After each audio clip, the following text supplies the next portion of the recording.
মৰমৰ ছাত্ৰ-ছাত্ৰীসকল লেমস্কাৰ চেনেললৈ তোমালোকক স্বাগতম জনাইছোঁ। আজি আমি ক্লাছ 9 ৰ 6.1 ৰ কুৱেশ্যন নম্বৰ 5 ৰ পৰা অংক এটা সমাধান কৰিম। ভিডিঅ'টো ভাল লাগিলে চেনেলটো ছাবস্ক্ৰাইব কৰিবা আৰু নিজৰ সহপাঠীৰ লগতো শ্বেয়াৰ কৰিবা। ইয়াৰ আগৰ ভিডিঅ'কেইটাৰ লিংক আই বাটন আৰু এণ্ড স্ক্ৰীনত দিয়া থাকিব আৰু তোমালোকৰ সুবিধাৰ্থে মোৰ চেনেলটোত প্লেলিষ্ট ক্ৰিয়েট কৰা আছে, তাতে যাই চিৰিয়েলি ধুনীয়াকৈ ভিডিঅ'বোৰ চাব পাৰিবা। এতিয়া চাওঁ আহা কুৱেশ্যন নম্বৰ 5 ত কি দিছে। চিত্ৰ 6.17 ত POQ এডাল দেখা, POQ এডাল দেখা OR ৰশ্মি PQ ৰেখাৰ ওপৰত লম্ব, OR PQ ওপৰত লম্ব। যেহেতু OR PQ ওপৰত লম্ব তেনেহ'লে মনত ৰাখিবা এটা কথা আগতে কৈ দিছোঁ। চ' এই কোণটো এই কোণৰ সমান হ'ব, বুজি পাইছা, যিহেতু দুয়োটা 90 ডিগ্ৰী। চ' OP আৰু OR ৰশ্মিৰ মাজত এই OP আৰু OR ৰশ্মিৰ মাজত থকা আন এডাল ৰশ্মি হ'ল OS। এই দুডাল ৰশ্মিৰ মাজত আন এডাল ৰশ্মি আছে OS। তেনেহ'লে প্ৰমাণ কৰা যে এংগেল ROS এই সৰু কোণডাল সমান সমান হাফ অফ এংগেল QOS এই ডাঙৰ ৰঙা দি দিছোঁ যে সেইটো মাইনাছ এংগেল POS এই কোণ। একেবাৰে সহজ। চ' এনেকৈ লিখিম আমি। ফাৰ্ষ্ট আমাৰ কি দিয়া আছে আমি লিখি ল'ম। গিভেন OR ৰশ্মি PQ ৰেখাৰ ওপৰত লম্ব, that is OR perpendicular PQ। যেহেতু OR PQ ৰ পাৰপেণ্ডিকুলাৰ, চ' এইটো কোণ এই কোণৰ সমান অলপ আগতে কৈছোঁ। চ' therefore angle POR is equal to angle QOR। কিহৰ কাৰণে? চিন্স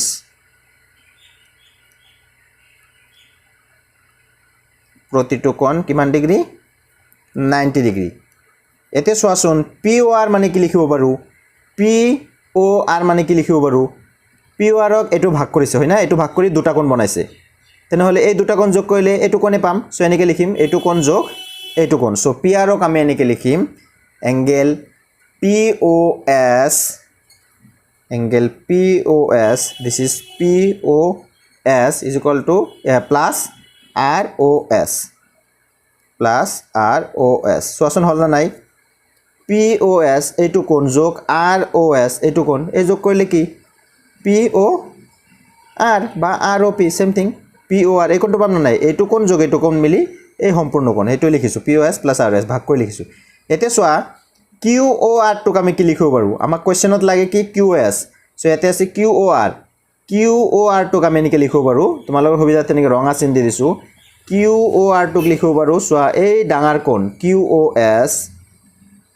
QOS মাইনাছ কি হ'ব? মাইনাছ কি এই কোণটো ROS, হয় না নাই?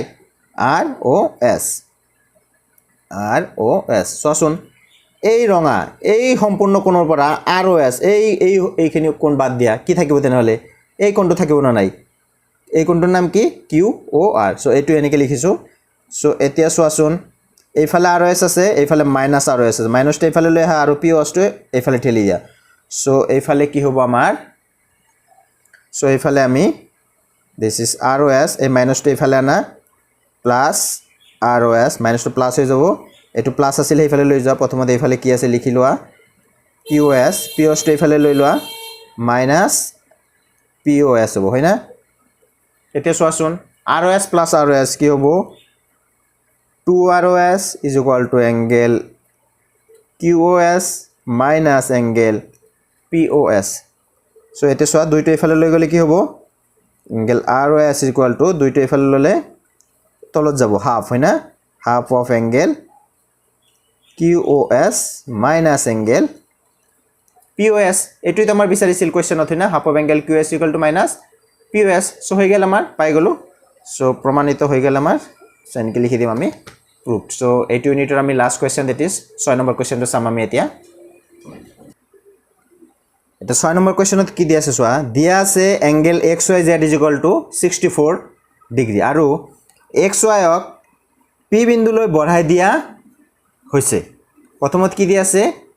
XYZ 64 ডিগ্ৰী হৈছে, তাৰপিছত XY কি কৰিছে? P বিন্দুলৈ বঢ়াই দিয়া হৈছে। এই তথ্য সহায়তে চিত্ৰ অংকন কৰিবলৈ এইবাৰ ইয়াৰ আগত যিকেইটা কুৱেশ্যন দেখাবলৈ 5টা তাতে চিত্ৰ আঁকি দিয়া আছিল, ইয়াতে চিত্ৰটো নিজে অংকন কৰিব লাগিব। যদি YQ ৰশ্মিয়ে এংগেল জেড ৱাই পি সমদ্বিখণ্ডিত কৰে তেন্তে এক্স ৱাই কিউ আৰু প্ৰত্যাৱৰ্তী কিউ ৱাই পি নিৰ্ণয় কৰা চ' আমি প্ৰথমত কি কৰিব লাগিব চিত্ৰটো আঁকি ল'লেই তোমালোকে ধুনীয়াকৈ বুজি পাবা চ' ফাৰ্ষ্ট আমি কি এক্স ৱাই জেড এটা কি কৰিম আমি কোণ আঁকিম যাৰ যোগ কি দি আছে 64 ডিগ্ৰী চ' আমি এনেকৈ যিকোনো এটা সাপোজ কোণ এটা আঁকি ল'লোঁ আমি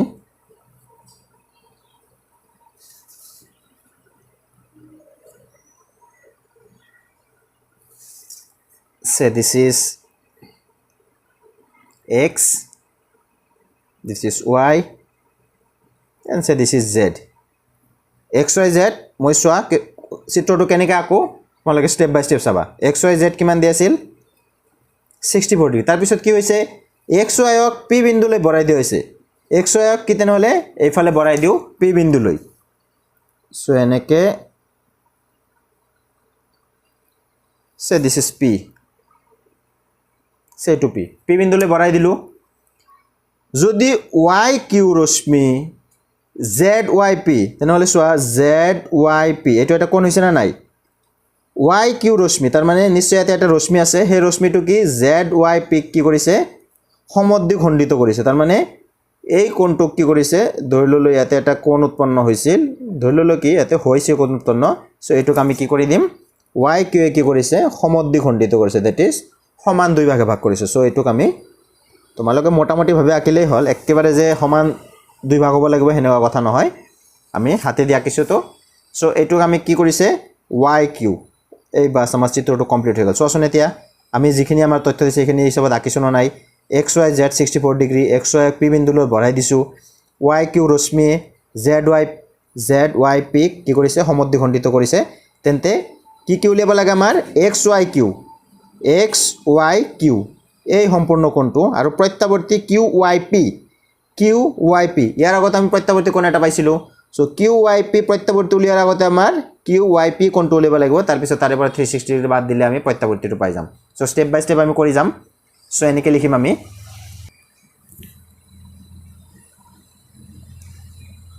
যেহেতু yz ৰশ্মি xp ৰ ওপৰত আছে বা অৱস্থিত আছে এনেকৈ লিখিম যেহেতু since yz ৰশ্মি xp ৰেখাৰ ওপৰত আছে তেনেহলে কি হ'ব চোৱাচোন এই কোণ দুটা x yz xp ৰ ওপৰত আছে তেনেহলে কি হ'ব এইটো কোণ আৰু এই সম্পূৰ্ণ কোণটো এতিয়া তুমি ইমাজিন কৰিব লাগিব কি এইটো নাই চাবা ইমাজিন কৰিব লাগিব এইটো নাই সেই কাৰণে বাৰে বাৰে কও যে ইমাজিনেশন প্ৰয়োজন আছে সো এতিয়া সোৱান কি কোণ পাইছো তেনেহলে এই বস্তুটো যদি আমি এনেকৈ যদি ঢাকি দিও সাপোজ এইটো এতিয়া নাই তেনেহলে কি yz এইটোৰ ওপৰত আছে তেনেহলে কোণ কেইটা হৈছে কোণ হৈছে দুটা এটা হল এইটো কোণ আৰু এটা এই সম্পূৰ্ণ কোণ দ্যাট ইজ xyz প্লাস কি হ'ব pyz xyz plus pyz equal to কিমান হ'ব 180 ডিগ্ৰী হ'ব ৰৈখিক জুৰীয়া কোণ এনেকৈ লিখিম যেহেতু ইমান so therefore angle xyz is equal to কিমান আছে sorry xyz plus pyz হয় না নাই is equal to কিমান হ'ব 180 ডিগ্ৰী ব্ৰেকেটত কি দিব লাগিব মোৰ এটা ঠাই নাই এনেকৈ দিবা ৰৈখিক জোৰ হৈ গেল এতিয়া চোৱা xyz is equal to আমাৰ কি 64 দিয়া আছিল আমাৰ তুমি ইয়াতে লিখি লব পাৰা গিভেন বুলি বা এনেকৈ লিখি দিও ইয়াতে আমাৰ given angle xyz is equal to কিমান 64 degree so xyz is equal to আমাৰ কি দিয়া আছে 64 degree plus pyz is equal to 180 degree এতে কি কৰিবা তুমি কোৰ পৰা পালো 64 টো আমি দিয়া আছে বুলি কবা হৈ গেল এটা সোৱাচোন so angle pyz is equal to কিমান হ'ব 180 64 টেইফালে লোৱা 180 পৰা 64 বাদ দিলে কিমান থাকে 116 ডিগ্ৰী হয় না নাই so this is 116 degree so এখানে পাই গলো আমি এতিয়া সো আমি কি কৰিব লাগিব yq কি কৰিছে আমাক কি কৈ দিছে ওয়াই কিউৱে কি কৰিছে পি ওয়াই জেড হয় না নাই এইটো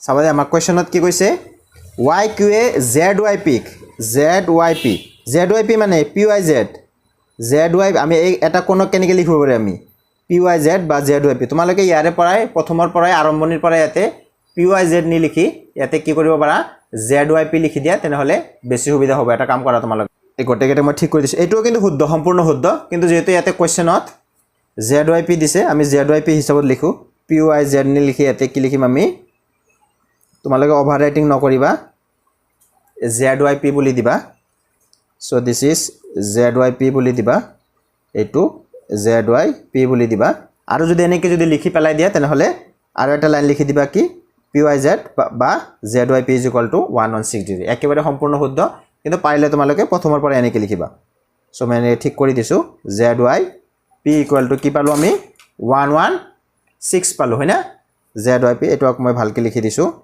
Z Y P equal to 116 degree পাইছোঁ এতিয়া চোৱা আমাৰ কুৱেশ্যনত কি দিছে ওয়াই কিউৱে জেড ওয়াই পিক কি কৰিছে সমদ্বিখণ্ডিত কৰিছে তেনেহ'লে এইটো সমান সমান এইটো সমান সমান কি হ'ব এইটোৰ কি হ'ব আধা হ'ব হ'বনে নাই চ' এনেকৈ লিখিম আমি চ' আমি এনেকৈ লিখিম যিহেতু এতিয়া এই চোৱাচোন ওয়াই কিউৱে কাক কৰিছে জেড ওয়াই পিক এইটোক angle Z Y pick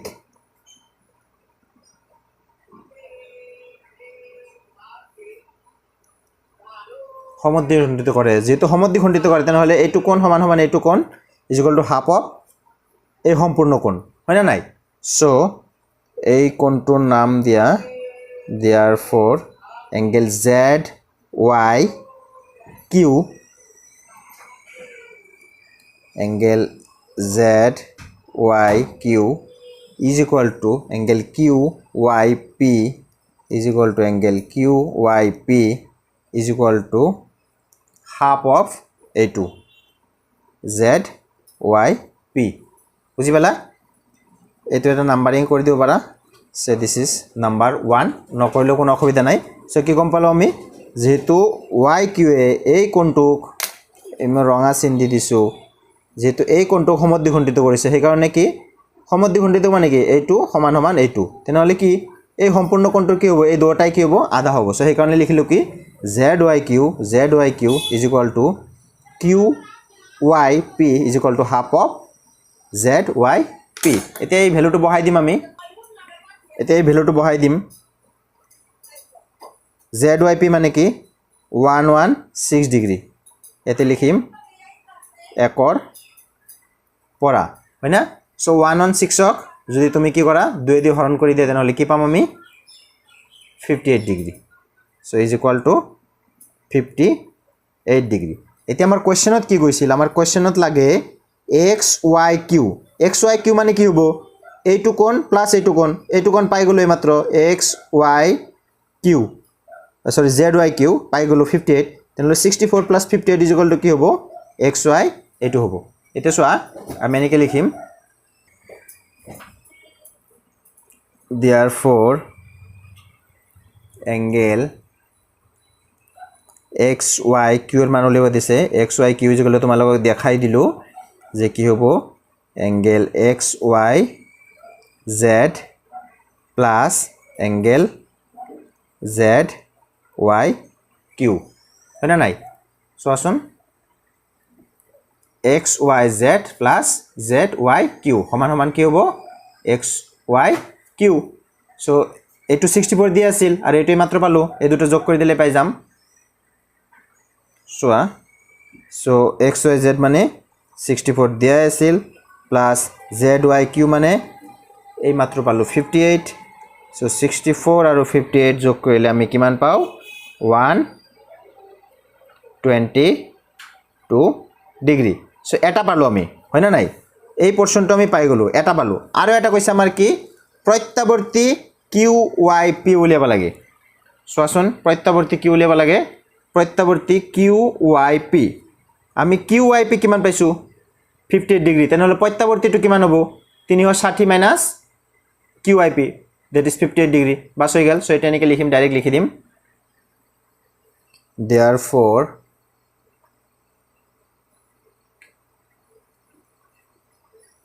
প্ৰত্যাৱৰ্তী QYP is equal to 360 minus QYP আমি আগতে কৈছিলোঁ আগৰ এইটো শিকিছিলোঁ যে কি যেটো প্ৰত্যাৱৰ্তী লাগে তাৰ প্ৰথমত হেই কোণটো উলাই লম তাৰপিছত 360 পৰা তাক বাদ দি দিলে প্ৰত্যাৱৰ্তীটো পাই যাম so this is 360 degree minus QIP মানে কিমান আকৌ সো দিস ইজ 58 ডিগ্ৰী এতে 360 পৰা 58 বাদ দিলে কিমান থাকে আমাৰ 302 ডিগ্ৰী পাই গ'ল আমি দুটা so this is our answer মৰমৰ ছাত্ৰ-ছাত্ৰীসকল ভিডিওটো ভাল লাগিলে চেনেলটো সাবস্ক্ৰাইব কৰি দিবা আৰু নিজৰ সহপাঠীৰ লগতো শেয়াৰ কৰিবা তোমালোকে লাইক কমেন্ট কৰিবা তোমালোকৰ একটা লাইক কমেন্ট মোক এনেকৈ আৰু ভিডিও বনাবলৈ অনুপ্ৰাণিত কৰে আজিলৈ ইমানতে সামৰিলো thank you for watching this video